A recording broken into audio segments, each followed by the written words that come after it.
Así comienza Charlas Charletas, el programa radial dedicado a la literatura, las artes, las ciencias y algo más.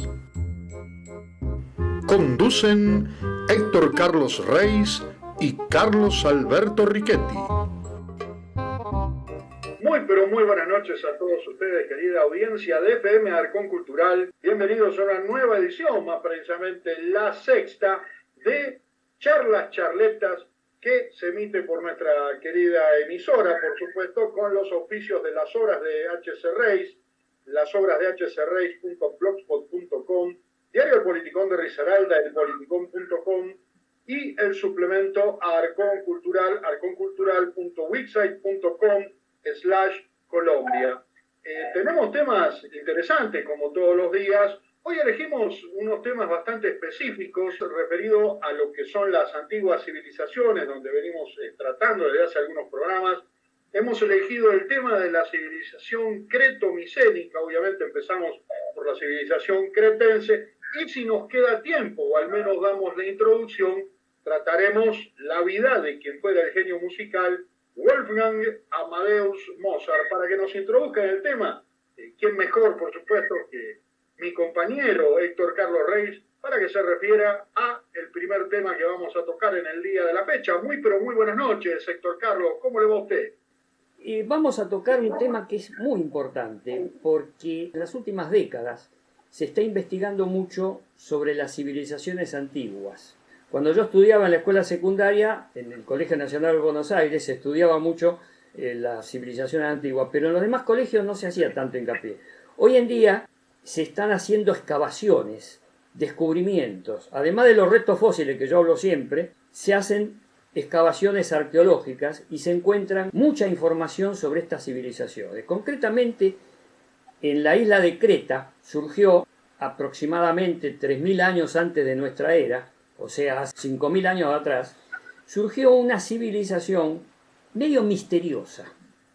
Por eso llama la atención a todos los historiadores y estudiosos de las civilizaciones antiguas.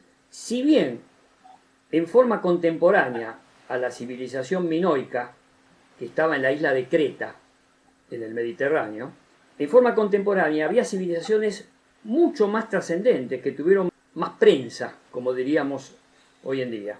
Por ejemplo, la civilización egipcia, los hititas, los sumerios, los babilonios, y la civilización minoica siempre fue medio misteriosa porque no había muchos elementos. En las últimas décadas se encontraron en excavaciones mucho material y podemos reconstruir la historia de este pueblo extraño. Sería muy extenso hacerlo completo esto. Yo voy a tratar de hacer síntesis, porque el material cada vez es mayor. Cada vez es mayor. Se encuentran en excavaciones de hace 2, 3, 4 décadas y excavaciones de principios del siglo XX, casi 100 años de excavaciones y de descubrimientos con respecto a esta civilización. Empezó, como dije antes, aproximadamente 2.000 años antes de nuestra era. Ya aparecían lo que ellos llaman, o lo que los arqueólogos llaman, los palacios. Voy a aclarar que la palabra palacios no es exactamente lo mismo que podría significar ahora la morada de un rey. Los minoicos, los habitantes de la isla de Creta, llamaban palacios a unos edificios muy complejos que, además de vivienda del rey, eran lugar de acopio de mercaderías, lugares de culto. Eran ciudades impresionantes, eran ciudades, lo llamaban palacios, pero eran ciudades, eran más grandes que las propias ciudades de la isla. Bueno, la isla de Creta está en el Mediterráneo, es una isla amplia, está entre la isla de Sicilia, cerca al sur de la península del Peloponeso, al sur de Grecia, al oeste de Turquía, de la zona de Asia Menor, y al norte del Egipto. Está ubicada allí, una isla amplia, grande. En esta isla había estos palacios, estaban a todo alrededor de la isla, estaban cerca de las costas. Pero todo empezó con los griegos muy fantasiosos, los griegos del continente, o sea, del Peloponeso, los atenienses, los griegos posteriores, muy posteriores, estamos hablando del siglo 600, del año 600 antes de nuestra era, en la época de Homero. Homero fue antes, 1300. Empezaron a hablar de esta civilización minoica que ya se había desaparecido. Las leyendas se relacionan casi todas con mujeres, había mucha expansión, no diríamos del poder de las mujeres, pero sí de la influencia de las mujeres en la isla de Creta. Todo empezó cuando, esto es leyenda obviamente, el dios griego Zeus se enamoró de una princesa que estaba en la zona de Asia Menor, lo que ahora sería Palestina, Tiro, Sidón. De Fenicia, sí. La zona donde está Biblo, Sidón y Tiro. Exacto. Sí, la zona del Líbano. Exactamente. El Líbano actual. Claro. Ahí había una princesa, era hija de un rey. Esa es la historia que cuentan los griegos a posteriori. Todo esto es leyenda, porque lo que voy a decir ahora es muy fantasioso. Esta princesa se llamaba Europa. Y el dios Zeus, Júpiter de los romanos, Zeus de los griegos, se enamoró perdidamente de esta princesa. Entonces se transformó, como hacía Zeus siempre, en un animal. Se transformó en un toro blanco. Y cuando estaba jugando la princesa con sus amigas en la playa, apareció este toro blanco emergiendo del mar.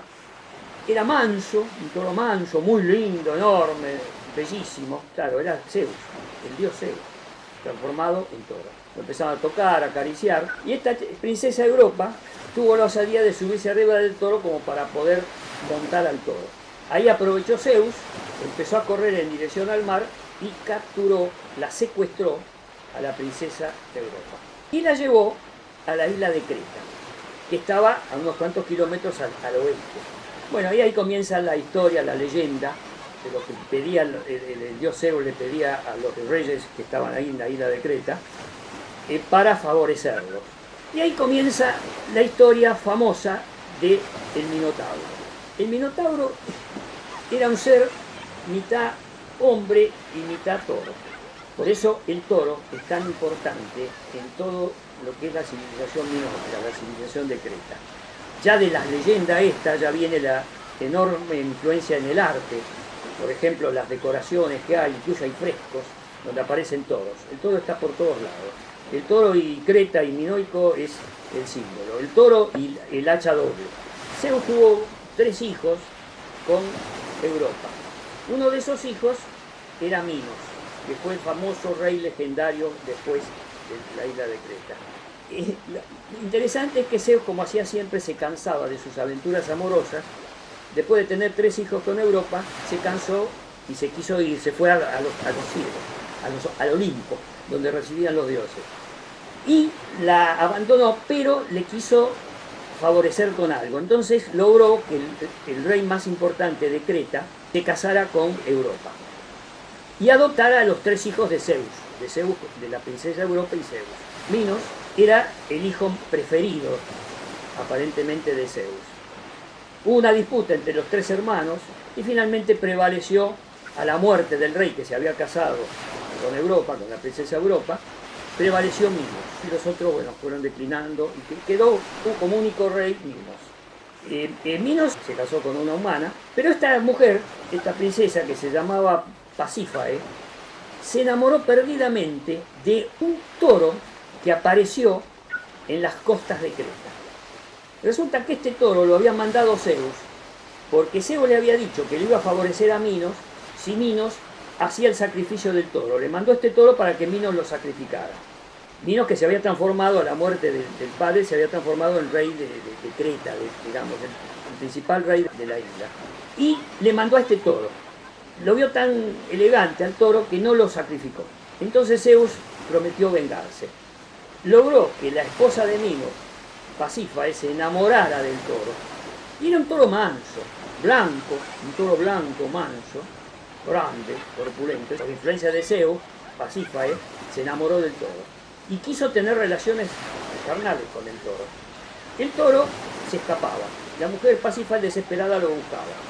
Todo esto es leyenda, No se van a creer que es historia. Esto es leyenda. La leyenda que inventaron después los griegos para justificar lo que hicieron después.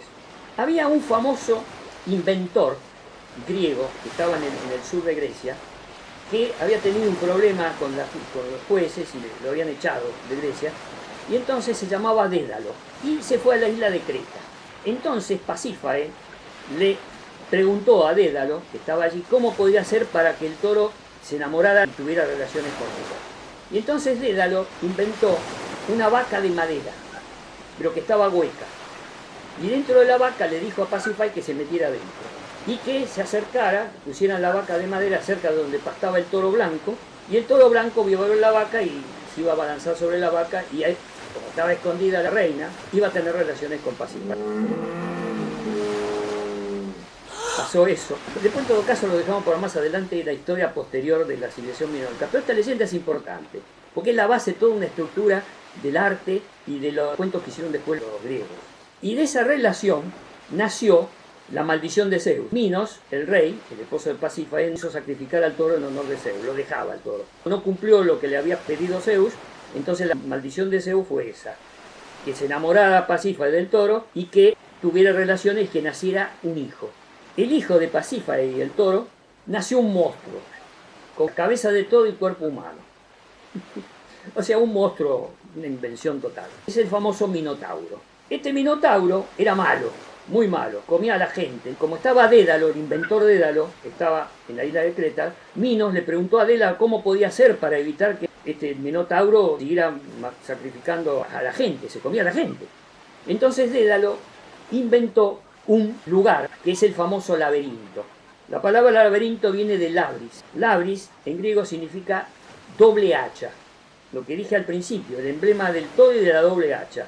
Es muy importante para toda la civilización minoica.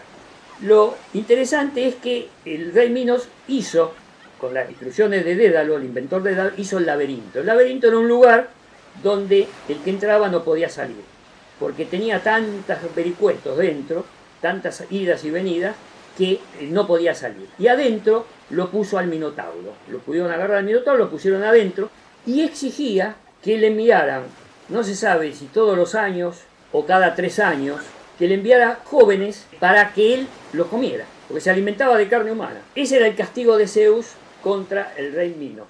Héctor, antes que siga contándome, me gustaría que, por supuesto, se refiriera no solo a la enfermedad de la vaca loca que le agarró a Pasífae, ¿no? No sé qué le pasó ahí en el mar con el toro. Bueno, eso me lo va a explicar usted, que parece que lo conoce. Conoce muy, pero muy bien el tema, pero me lo va a contar en el próximo bloque. Vamos a un corte, ¿le parece? Y enseguida volvemos.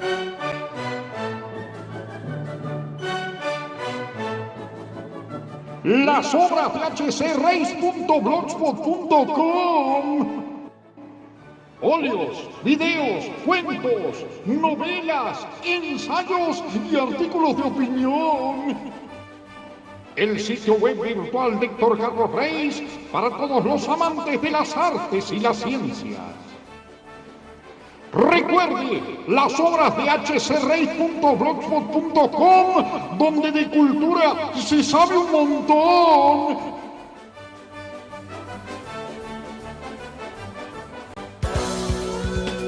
Elpoliticón.com, diario virtual.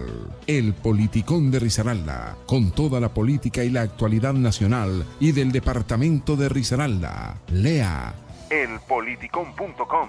Diario El Politicón de Risaralda, porque solo la verdad nos hará libres. Encuéntranos en www.elpoliticón.com.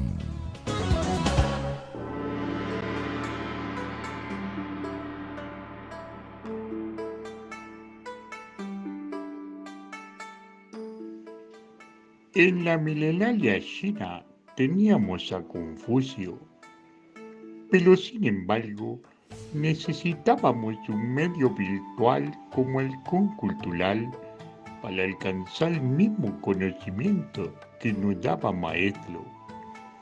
Por eso, como China nos gusta seguir aprendiendo, después de cientos de años, seguir haciendo ceremonia del té con internet, leyendo siempre el suplemento al Concultural de Diario Politicón de Risaralda. Lea Arcón Cultural, el suplemento de Diario El Politicón de Risaralda, con todo acerca de literatura, historia, cine, escultura, teatro y la actualidad de la cultura del mundo entero. Encuéntralo en arconcultural.wixsite.com/Colombia.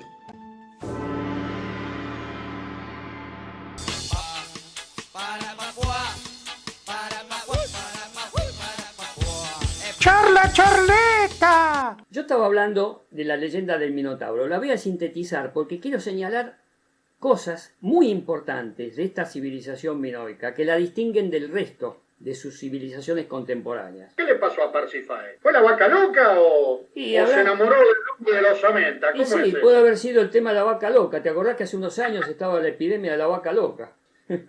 Claro, que afectaba el cerebro. Usted sabe que una vez había un hombre que supuestamente era muy ignorante y se fue y se metió, se coló en un matadero municipal. Y cuando le preguntaron qué había hecho, él contestó, no, estoy aquí parado, vestido de boxeador, frente al ganado, combatiendo a la vaca loca. Pero negro.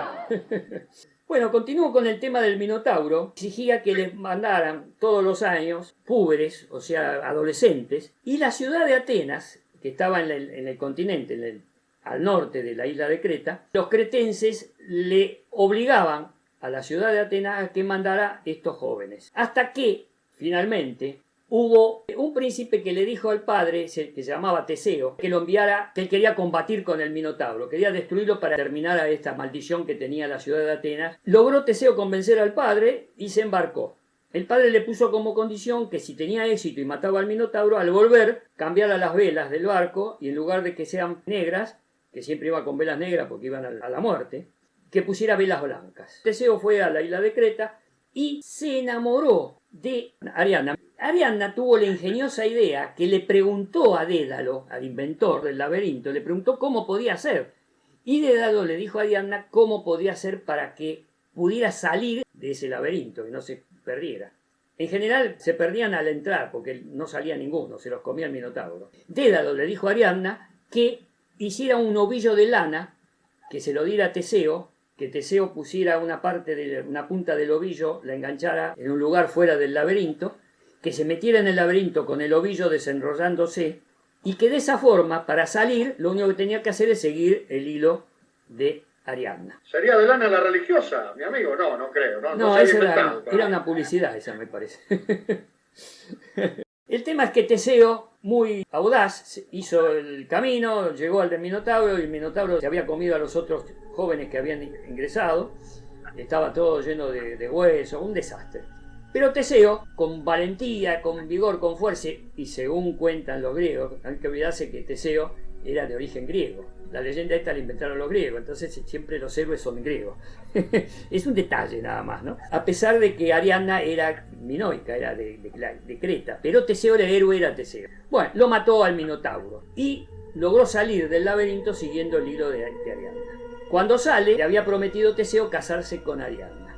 Cumpliendo la promesa, se la lleva a Ariadna, medio como que se escapan, porque el rey Minos no le va a permitir que se la llevara, se la lleva, un secuestro.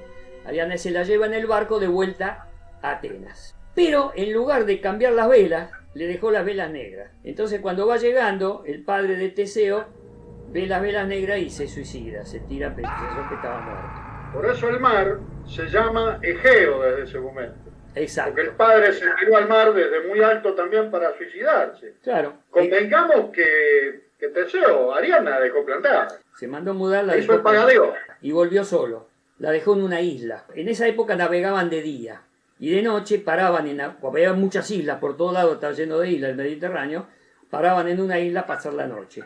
Pasaron la noche y Teseo se fue con los marineros y la dejó abandonada a esta pobre chica Ariadna. El rey Minos, cuando se enteró que su hija se había escapado con Teseo y descubrió que el que había hecho la parte esa del hilo de Ariadna, descubrió todo, había sido Dédalo, el inventor del laberinto. Entonces lo castigó a Dédalo llevándolo a una torre muy alta, preso. Entonces y lo llevó con su hijo. Era el famoso Ícaro. Entonces fueron a la torre los dos y no podían bajar, pero Dédalo, que era un inventor, un tipo muy inteligente, inventó todo. Es histórico el personaje. Hay algunos personajes históricos, otros son mitos. Pero ¿qué hizo Dédalo? Le dijo al hijo, vamos a hacernos alas y vamos a volar como los pájaros. Lo único que le dijo a Ícaro que no se acercara al sol porque las plumas que estaban pegadas con cera. Si se acercaba al sol se iba a derretir la cera y se iba a caer. Y salieron volando de la torre. Dédalo siguió volando y el hijo, pero le pidió al hijo que no mirara para atrás, que no se fijara para atrás, que siguiera siempre para adelante. El hijo curioso miró para atrás y se acercó al sol, erróneamente a lo que le había dicho el padre, Dédalo. Se acercó al sol, cosa que es ridícula, porque el sol, por más que estés a 2000 kilómetros, el calor del sol es lo mismo acá que a 2000 kilómetros de altura o a 3000 es lo mismo.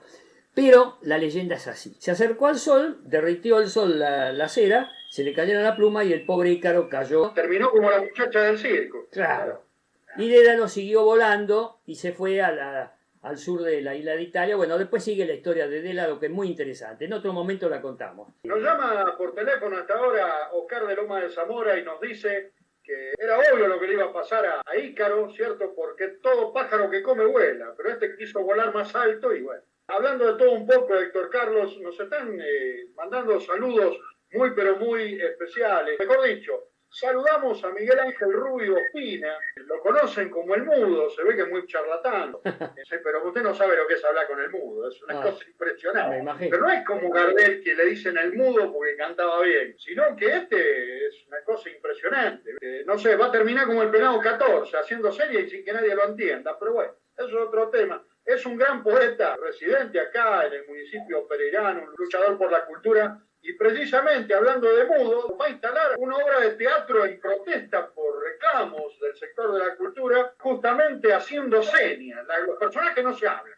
Va a ser como una especie de teatro griego con máscara y haciéndose señas, bien al estilo del Mudo. También hay que mandar un saludo muy especial, volviendo a la Argentina, a la familia Pascuali del barrio, más precisamente de Coglan, en la ciudad de Buenos Aires, ciudad autónoma de Buenos Aires, especialmente esa familia hoy encabezada por la ex top model y versátil bailarina Carolina Pascuali. La conocían como la Pantera de Villurca, mire usted lo que sería. ¡Oh, qué bárbaro! Una mujer muy bonita, ¿no? Usted la tiene que ver. Usaba el estilo Carré, tipo la 99 de la serie de la gente 86. Tiene ese pelito así. Sí. Ahora lo tiene largo, parece Catalina de Rusia, pero en ese momento usaba un pelo Carré que era espectacular. Y no solo le decían la Pantera de Villurca, sino que también, por el atractivo que generaba de un colegio de la zona, le decían el escopetazo del Guillermo Rawson. Hoy es una mujer obviamente asentada. Saludamos también, por supuesto, a los hijos, a Nico, a Gastón y a Nacho. Y, por supuesto, en eterna memoria de su mamá, fallecida hace un año, Nelly de Esther Torres, conocida cariñosamente como la Vinchuquita Malvada. Son gente muy tierna, muy querida, de ahí del barrio de Coglan. Por supuesto, a un paso de ahí, siempre con el colectivo Marrón, el 133 Viejo. En Paternal, no me quiero olvidar de Emiliano Orlando, el kiosquero contrabajista y contrabandista. Hablando en serio, le cuento, toca el bajo desde los 14 años y es una mezcla entre Geezer Butler, el bajista de Black Sabbath, y el fallecido Jaco Pastorius, bajista de jazz, muy pero muy versátil también. Para que se dé una idea, es una víctima recuperada del Cabernet pediátrico y el Borgoña infantil. Un personaje de primerísima línea. No, muchachos, eso es una broma. Una persona muy lúcida, muy responsable, muy joven y ya es abuelo, es una cosa impresionante. Volvemos de nuevo a Colombia. Saludamos a Margarita Fajardo, conocida en Risaralda como la Colorada Preciosa y efusiva. Muy importante, porque es una señora muy ardiente, no sé qué le pasa, pero bueno, dejémoslo ahí. Bueno, del mismo modo a su compañera y gran amiga, la maravillosa poetisa Carolina Hidalgo. Lo único que le falta, le digo la verdad, Carolina Hidalgo, ella baila, habla, canta. Le falta nada más ponerse vestida de mariposa de cabeza en la Plaza Bolívar de Pereira, gritando los derechos de la mujer a los transeúntes. Es un personaje. Y que por supuesto hacen los reclamos debidos para el llamado falsamente sexo débil, ¿no? Porque la mujer es lo fuerte. Nosotros somos el sexo débil. Nosotros somos el sexo débil, claro. Yo eso es algo que siempre voy a discutir. Yo también. Nosotros somos pura ostentación. Los hombres vamos al frente, pero la mujer es la que termina determinando y saliéndose siempre con la suya, es la verdad. Además, bueno, la mujer tiene más promedio de vida, vive más que los hombres y es más fuerte, está dotada por la naturaleza con más fuerza, por eso puede ser madre. Y a nosotros, imagínese, Héctor, nos dan una patadita jugando al fútbol y estamos llorando 3 días. Imagínese si nos tocara ser papás. ¿Usted se imagina? Uy, uy, uy. Sí, sí. Está bien, podemos ser papás, pero nunca vamos a procrear, es la verdad.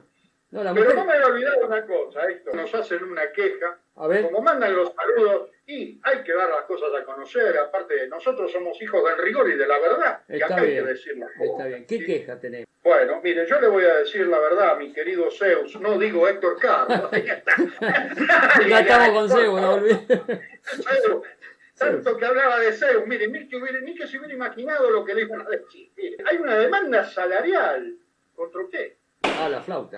A ver, ¿cómo es eso? Pero es de larga data, ¿eh? Viene de atrás. Acá mucha igualdad, fraternidad, pero ¿qué pasa? Escúcheme, es una demanda salarial, la emitió la Oficina de Trabajo de Interpol. Esto, Oficina de Trabajo de Interpol, no sé, que siempre están todos de vacaciones, porque no sé qué hacen. El asunto es que le metieron la demanda a usted, más precisamente la demandante, la que hace la denuncia y la que la deja por sentado, es una mujer griega. ¿Griega? Que se llama, escuche esto, se llama Manolas Papanicolau de Alcarnazo. ¡Qué bárbaro! Manolas Papanicolau. Le metió una demanda por salario adeudado. Pero escúcheme, ¿cuántos años? 10, 15, 20, ¿cuántos años pasaron? Mire, dice que entre ella y usted, además, hubo algo más. Acá hay una acusación muy seria. Epa. Menos mal que me habló de Zeus, nada que mediarle. Claro, Una claro. joya esta mujer. Relacionándolo, La claro, con cuestión Zeus. es que usted había hablado con el padre de ella en un momento. Ella dice que el padre se llamaba Don Apolo. Y bueno, son griegos, ¿qué va a Son hacer? griegos, son griegos. Don Apolo Papanicolau, ¿cierto? Un campesino ahí de la zona de Creta. Bueno, el asunto es que habían llegado a un arreglo matrimonial, según la mujer. Y que resulta, al final, como usted no se quiso casar, bueno, ella quedó totalmente desprestigiada y no se quiso casar con ningún hombre con ella. Bueno, todavía sigue soltera, no tuvo nunca hijos. El padre se murió insultándolo, no sé cómo fue el tema. Bueno, el asunto es una bronca con esta mujer que dice ser de profesión escribiente. Usted podría, como parte de su obligación, dar el derecho a réplica, Héctor, porque yo creo que se lo merece, porque son acusaciones muy serias, creo yo. Sí, pero a ver, ¿tenés la llamada que ella hizo? Hizo una llamada. No hizo ninguna llamada. Ella simplemente puso esta nota, esta queja, que usted tiene una demanda hecha por esta señora, recordamos el nombre, Manolas Papanicolau, la hija de Don Apolo, por demanda salarial. O sea que si no lo agarraban por el matrimonio, lo terminaron agarrando por el tema del trabajo. ¿Cómo es esto? ¿Qué trato tuvo usted con esa familia tan especial? Puede ser, se relaciona con una expedición que hubo hace unos años atrás, y esta mujer debe haber participado. El tema es que lo importante de esa expedición, al encontrar la bodega, se descubrió qué es lo que comerciaban los minoicos, los cretenses. Y ahí se descubrió una cosa muy importante, que era todo comercio. Había vasijas con distintos materiales, todas cosas artículos de comercio. No había nada de guerra, nada guerrero, nada de armas. Era un buque comercial. Eso, atando cabo con ese buque y el resto de lo que diríamos hoy o en otra emisión, que los minoicos no eran un pueblo guerrero, un pueblo aparentemente pacífico. Con respecto a esta mujer, no sé, dice que le prometí matrimonio, pero yo estuve de tránsito ahí, estuve muy poco tiempo, yo no estuve al frente de la investigación esa. Dice que incluso la familia Sí. le regaló, por intermedio de esta mujer, un par de ánforas. Una tenía el espumante, el gamba di perniche, ¿no? Gamba de perniche, mirá.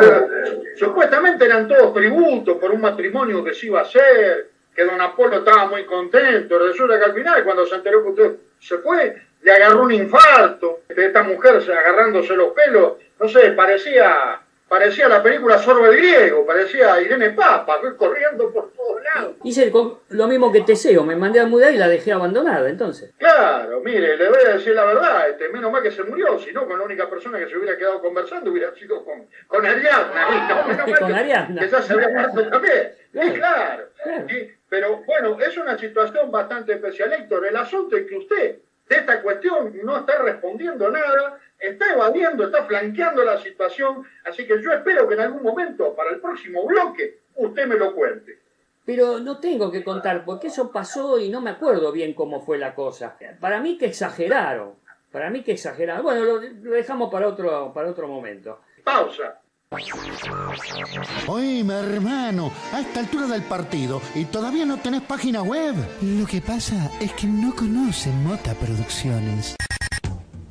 Diseño de páginas, hosting y alojamiento web, streaming de audio y televisión, posicionamiento, community manager, elaboración de cuñas, jingles, spot, voces en off para medios de comunicación. Llámenos, jefe, que su pregunta no molesta para nada.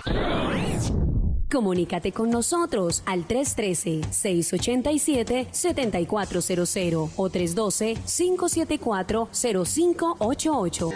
Mota Producciones, cada día comunica mejor.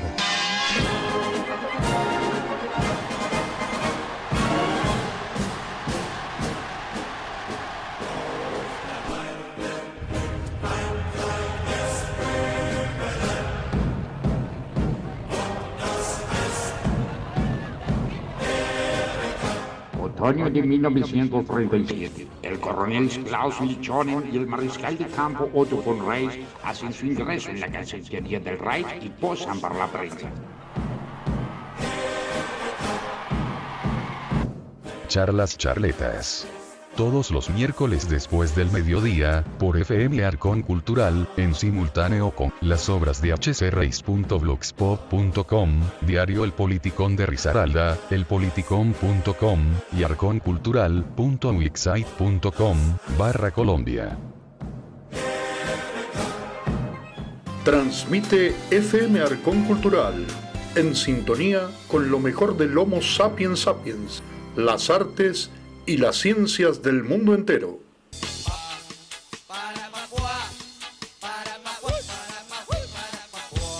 ¡Charla Charleta! Bueno, Héctor, ¿cómo era eso del ánfora griega? ¿Qué tenía? ¿Gamba de perniche, bordolino? ¿Qué era lo que tenía ese ánfora? O explíqueme qué vino tenía, no sé, porque a mí esas marcas me parecen curiosas, porque vino de marca en esa época. Está bien que son viejos, pero me parece que no tanto, ¿eh? Carlos, no eran vino gamba di perniche. El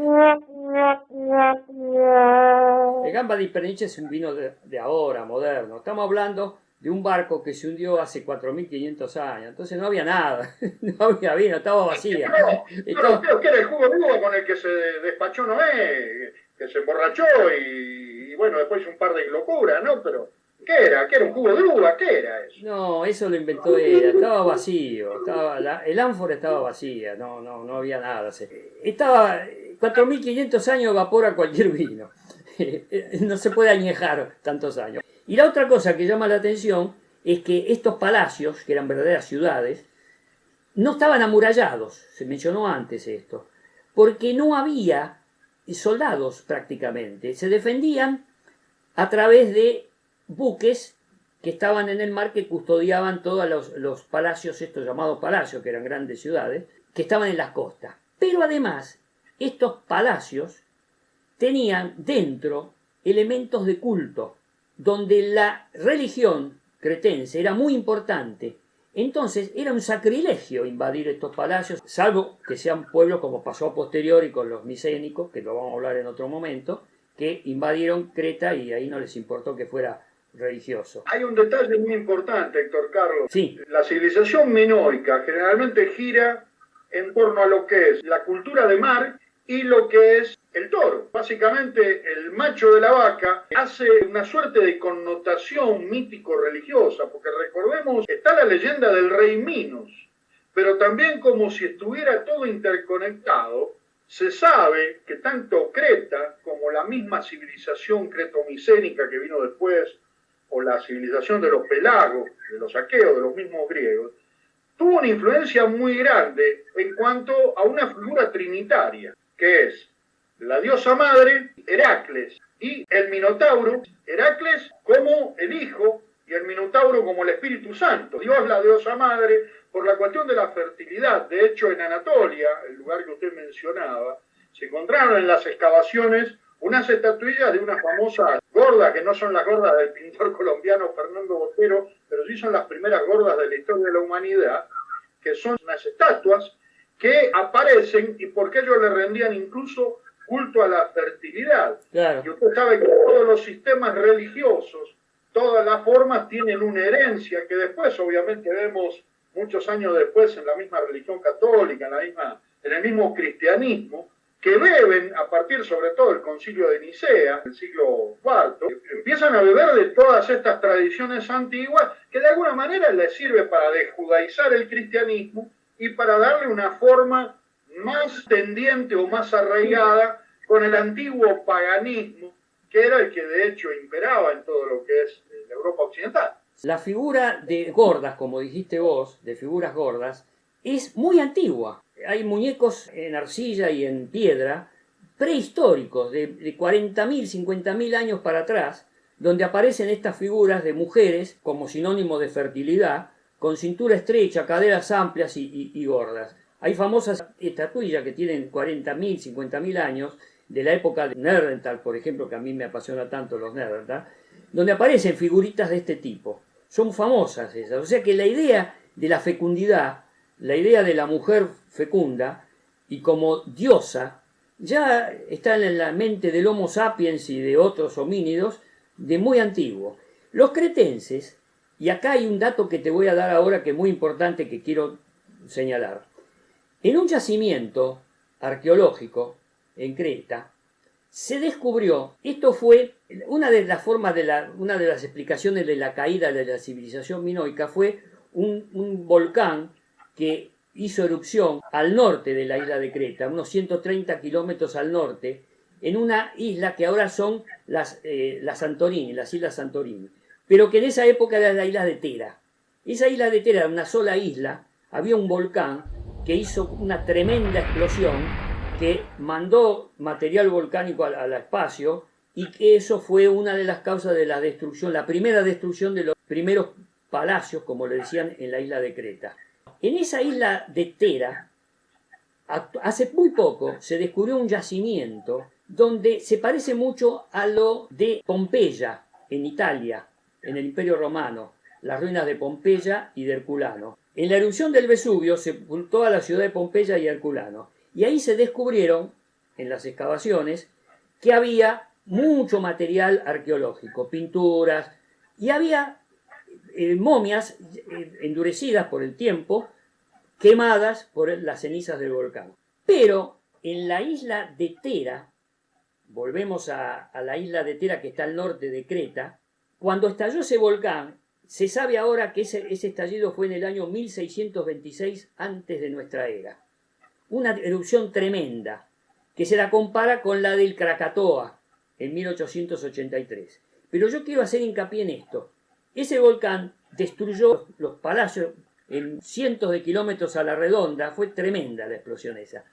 Pero en esta última excavación, cercana a un lugar que se llama Crotiris, ahí se descubrió una casa similar, remedando lo de Pompeya, algo parecido a lo de Pompeya. Pero ¿qué se encontró allí? Se encontraron, como una excepción, se encontraron cadáveres humanos. Pero esto es lo tremendo.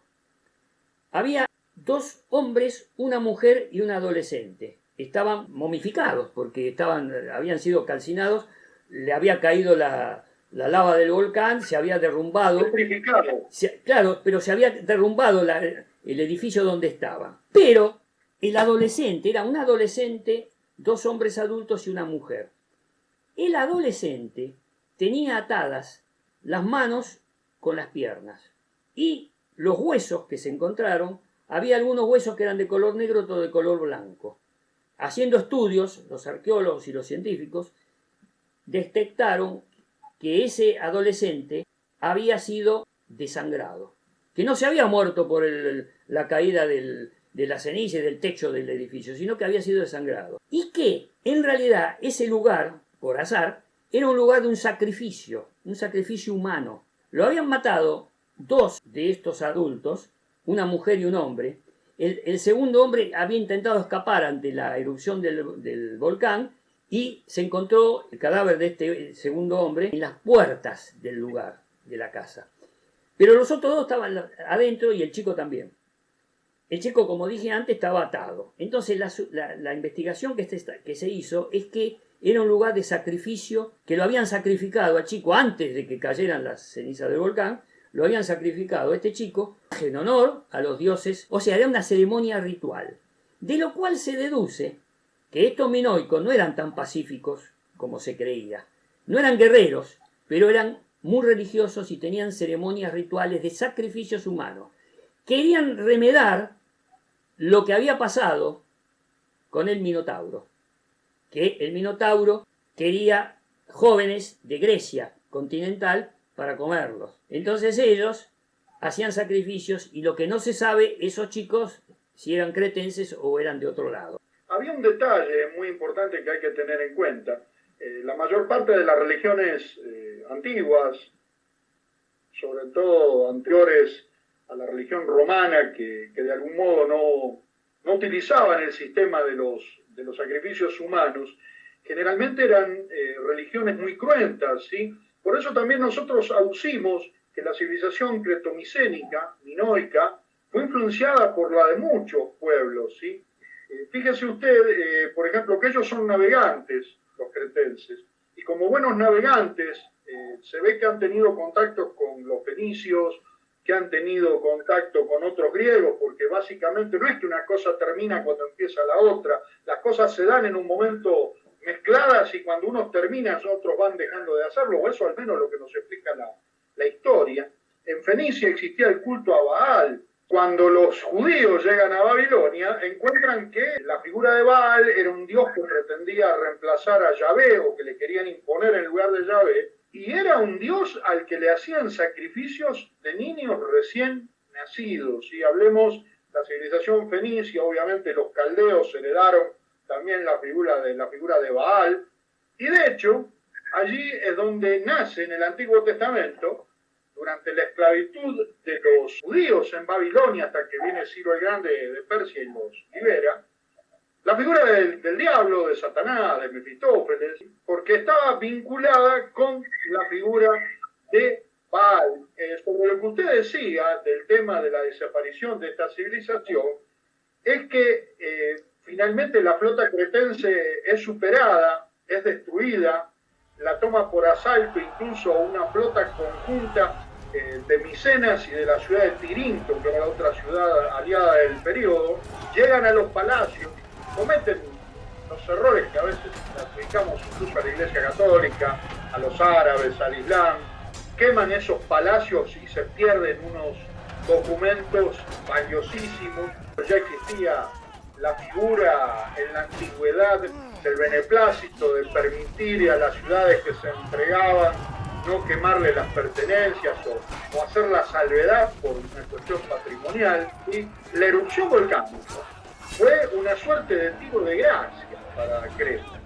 La gente, imagínense, sufre una invasión violenta, sin soldados, con la flota destruida, le incendian los palacios y sobre llovido mojado, un volcán que eleva una ceniza a 38 metros, al punto de que los cretenses subían y se fueron a una zona desértica de la isla, esperando finalmente algo así como pasó con el Titanic en 1912, esperando la llegada de un barco que nunca apareció. Exactamente, sí. Hago una acotación. Sacrificios humanos hubo en todos lados. Acordémonos que acá, en América, los aztecas, los mayas, los incas, también hacían sacrificios humanos. Acordémonos que también sacrificaban en la Europa medieval, la Inquisición quemaba viva a la gente, o sea, sacrificaba, hacía sacrificios humanos. Es decir, la idea de sacrificar a humanos está metida en el inconsciente del Homo sapiens. No es tan raro eso. Por eso que hay muchas civilizaciones que, por más civilizaciones que hubiere, hacían destrozos a sus semejantes. ¿Qué le parece si vamos a unos mensajes comerciales y enseguida volvemos? Bueno, ¿cómo no? Esta semana en Arcón Cultural, Phyllis Wheatley, una esclava de la poesía. Poesías y cuentos, Atemay Sterling Acosta y otros. Conociendo a Vero Fiotti, por Majo Olmedo y Billy Díaz. Goya, un pintor marcado por su destino, de Héctor Carlos Reis. Prevenir el mal para un Nobel poeta, por Alexander Granada Restrepo, Matusalem. Adiós a la poetisa Guadalupe Grande. nueva sesión Sala de Cine y mucho más en el suplemento Arcón Cultural del diario El Politicón de Risaralda. Dirige y escribe Carlos Alberto Riquetti. Léalo todos los domingos en arconcultural.wixsite.com/Colombia.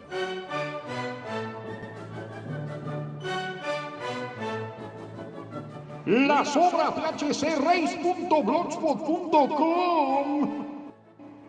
Óleos, videos, cuentos, novelas, ensayos y artículos de opinión. El sitio web virtual de Héctor Carlos Reis para todos los amantes de las artes y las ciencias. Recuerde, las obras de hcreis.blogspot.com, donde de cultura se sabe un montón.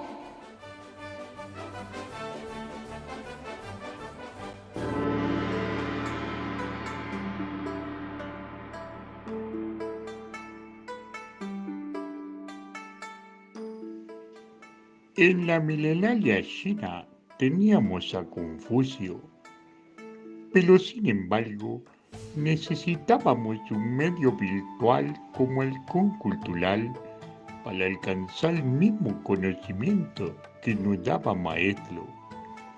Por eso, como China nos gusta seguir aprendiendo, después de cientos de años, seguir haciendo ceremonia del té con internet, leyendo siempre el suplemento al Concultural de Diario Politicón de Risaralda. Lea Arcón Cultural, el suplemento de diario El Politicón de Risaralda, con todo acerca de literatura, historia, cine, escultura, teatro y la actualidad de la cultura del mundo entero. Encuéntralo en arconcultural.wixsite.com/Colombia.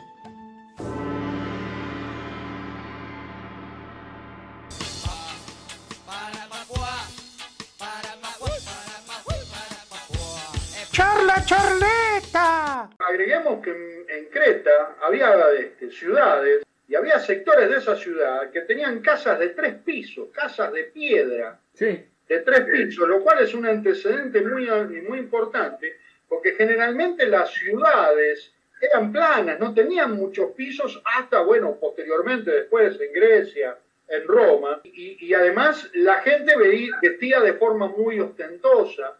De hecho, había detalles que hoy nos parecerían ni tan escandalosos. De pronto hace 40, 60 años sí, las mujeres no usaban sostenes, andaban a pecho limpio, como quien dice, ¿no? Por la calle, tranquilamente, no había ningún tipo de problema. Los hombres también. Se estilaba la utilización de una indumentaria muy, muy especial.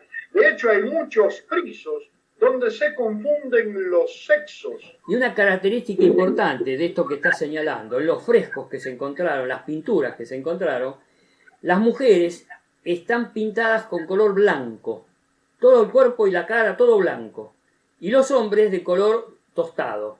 No era que eran de origen africano los hombres, no. Diferenciaban a través del color a las mujeres de los hombres. Las mujeres generalmente eran estimadas. Hay estatuillas de la diosa Ishtar de Babilonia. Bueno, las mujeres cretenses se vestían de forma muy parecida. Y otro detalle, ellos son los pioneros, los inventores de la tauromaquia, ¿cierto? Porque van directamente como a enfrentarse con los toros, si bien no tienen la actividad taurina, porque de arte yo creo que no tiene nada, porque es un asesinato descarado y vil de animales. Sin embargo, era una ceremonia donde lejos de la capa roja y la espada, o la lanceta con la cual hostigar al toro, ellos se limitaban a correr hacia el toro y dar una suerte de cabriola en el aire, golpeando con las manos en medio de los cuernos, y dar una vuelta en el aire y pasar del otro lado, lo cual, por supuesto, era un tema de cálculo porque era algo demasiado peligroso. Y justamente eso que estás narrando vos era un ritual que hacían en esas ceremonias religiosas. Incluso en estos palacios había zonas, escaleras que descendían, y se supone que esa parte eran los lugares donde se bañaban, como lo llamaban sacrificios lustrales. Es decir... Héctor, perdóneme, mire, yo sé que usted está hablando de un tema tan importante. No, ¿qué pasa? Hace 2 semanas que nos dejaron tranquilos. Yo pensé que esta gente no llamaba más. Oh. Gente que no aporta nada. Están llamando por teléfono acá. Es una cosa increíble. ¿Cierto? Están llamando por teléfono, no sé. Mire cómo suena. Me agarra la secretaria. Ahí está doña Chicha, ¿cierto? Me levanta la mano y me hace así. ¿Qué quiere que haga? Lo tengo hace... Me dice que los tiene... ¿Cuánto? 15 minutos hace que están insistiendo para entrar. Y bueno, atendelo. Atendelo. No, lo tenemos que atender, Héctor. ¡Qué barbaridad! Sí, atendelo. Hola.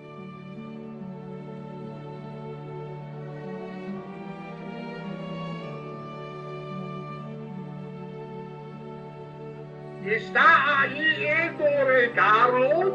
Sí, acá estoy. Héctor Carlos Reyes. Sí, ya. Héctor Carlos Reyes, hijo conocido de su amigo Hans von Hammerland de Hamburgo. Ah, sí. Hans, ¿qué tal? ¿Cómo estás, Hans? Estoy hablándole de sitio muy alejado. Estoy en medio de excavación, trabajando con camarada italiano, con esposa española, trabajando muy duramente en varias excavaciones. Estamos en el Valle de los Herejes. Mucha tumba enterrada, mucha ruina. Más ruina que en Berlín en 1945, conmigo. Es un desastre, pero hemos encontrado muchos tesoros. Estoy acá con esposa brindando por éxito de expedición. Tomando vino alemán de la mujer amada. Allá tenemos 2 especialidades, una es Riesling y otra es vino de leche de la mujer amada. Estoy acá con una compañera esposa mía muy amada española llamada Valentina, que está tomando también conmigo y está muy contenta y muy feliz. Hola Héctor Carlos, estoy hablando contigo, Hola, ¿cómo estás? Encantado de conocer. Don Hans siempre te recuerda con mucho cariño, ¿vale? Bueno, me alegro mucho. Mira, ¿no ves que estamos en transmisión en vivo? ¿Por qué interrumpe el programa? Ay, viene italiano otra vez a molestar. Está saludando. Es a molestar. No molesta, está saludando, Hans. Déjala que salude. Tiene lo mismo que a te porca. A te porca miseria. Sono la normalità, non paga nada esta gente. Bandolere asesine, mata gente. Ha tratado muy bien, hombre alemán ha dado todo lo que ha pedido. Ma pedite, ma no me da nada. Hace 4 meses que estaba acá, con la cabeza inclinada. Yo sono il jefe, sono Gianpetro de la salsiccia. Gianpetro, soy el capo de tutti i capi de la gente que viene de Egipto, estamos acá. Me está rompiendo la espalda, pillando un duro la roca. Este hombre no paga, son miserables. Pero tú eres... ¿Qué estás diciendo? ¿Cómo te crees hablar así en un programa de radio? Ma cállate la boca, poca chica. Vos sos una mentirosa que me dice incumplire ese fatale que no paga nada. No paga niente, Tereciarlo, no paga niente. Está enojado. Señor, está enojado.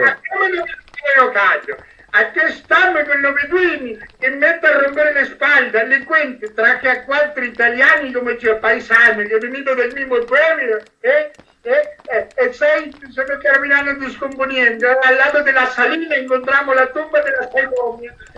E quando apre il posto aparecen i morti, ma più prima che ci pare ospitalizzato lì con i turbanti che se lo trovavano lì arriva e smangiato per l'impressione dello cadavere.